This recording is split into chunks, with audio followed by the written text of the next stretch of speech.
ಒಳ್ಳೆಯದಾಗಲಿ ಭಾರತೀಯ ಜನತಾ ಪಾರ್ಟಿಗೆ. ಆದರೆ ಅವರು ಭಾರತೀಯ ಜನತಾ ಪಕ್ಷಕ್ಕಿಂತ ಭಾಗಶಃ ಜನತಾ ಪಕ್ಷ ಆಗಿದ್ದಾರೆ.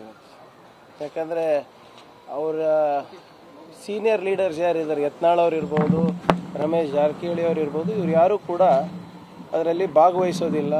ವಿಜೇಂದ್ರ ಅವರ ನೇತೃತ್ವವನ್ನು ಒಪ್ತಾ ಇಲ್ಲ ಅಂತ ಭಾಳ ಎದ್ದು ಕಾಣಿಸ್ತಾ ಇದೆ. ಆದರೆ ಅವ್ರ ಪಾರ್ಟಿನಲ್ಲೇ ಒಗ್ಗಟ್ಟಿಲ್ಲ. ಇನ್ನು JDS ಅವ್ರ ಜೊತೆನೂ ಕೂಡ ತಾವು ನೋಡಿದ್ರಿ ಮೊನ್ನೆ ಯಾವ ರೀತಿ ಕೈಕಾಲು ಬಿದ್ದು ಇವತ್ತು ಪಾದಯಾತ್ರೆಗೆ ಮುಂದಾಗಿದ್ದಾರೆ ಅಂತ.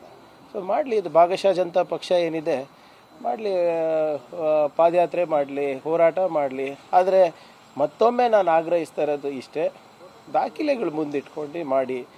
ರಾಜ್ಯಪಾಲರನ್ನು ಮುಂದಿಟ್ಕೊಂಡು ರಾಜಕೀಯ ಮಾಡ್ತೀರಾ ಅಂದರೆ ನಿಮ್ಮ ನಾಯಕತ್ವ ಎಷ್ಟು ಸಮರ್ಥವಾಗಿದೆ ಅಂತ ಗೊತ್ತಾಗುತ್ತೆ. ಕಾನೂನಿನ ಹೋರಾಟ ಮಾಡಬೇಕು ಅಂದರೆ ದಾಖಲೆಗಳು ಬೇಕು. ಜನರಿಗೆ ಕನ್ವಿನ್ಸ್ ಮಾಡಬೇಕು ಅಂದರೆ ದಾಖಲೆಗಳು ಬೇಕು. ಇವತ್ತು ಯಾವುದೇ ದಾಖಲೆಗಳಿರಲಾರ್ದೆ ಇವತ್ತು ತಂದೆ ತಾಯಿಯಾಗುವುದು ಇನ್ನೂ ಕನಸೇ? ಅಪೋಲೋ ಫರ್ಟಿಲಿಟಿ ಮೂಲಕ ನಿಮ್ಮ ತಂದೆ ತಾಯಿಯಾಗುವ ಕನಸನ್ನು ನನಸಾಗಿಸಿಕೊಳ್ಳಿ. ಉಚಿತ ಆಪ್ತ ಸಮಾಲೋಚನೆಗಾಗಿ ಕರೆ ಮಾಡಿ 9953323196.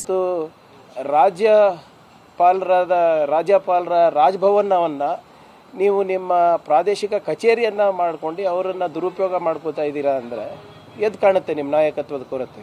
ಸರ್, ಎಲ್ಲೋ ಒಂದು ಕಡೆ ಸರ್ಕಾರ ನಮ್ಮ ಪಾದಯಾತ್ರೆಗೆ ಸಮಸ್ಯೆ ಮಾಡಬಹುದು ಅಂತ ಕೋರ್ಟ್ ಇಂದ ಪರ್ಮಿಷನ್ ಆರ್ಡರ್ ತಗೊಂಡು ಇಲ್ಲ.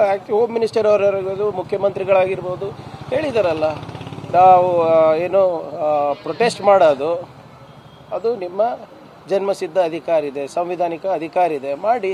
ನಾವು ಯಾವಾಗ ಅಡ್ಡಿಪಡಿಸ್ತೀವಿ ಅಂತ ನಾವು ಹೇಳಿದೀವ? ನಾವೇನು ಹೇಳ್ತಾ ಇದ್ದೀವಿ, ದಯವಿಟ್ಟು ಏನೇ ದಾಖಲೆ ಇದ್ರೂ ಮುಂದಿಟ್ಟು ಮಾತಾಡಿ ಅಂತ ಹೇಳ್ತಾ ಇರೋದು ಅಷ್ಟೇ. ಆತಂಕ ಯಾಕೆ ಬಂತು ಅವರಿಗೆ ಅಂತ?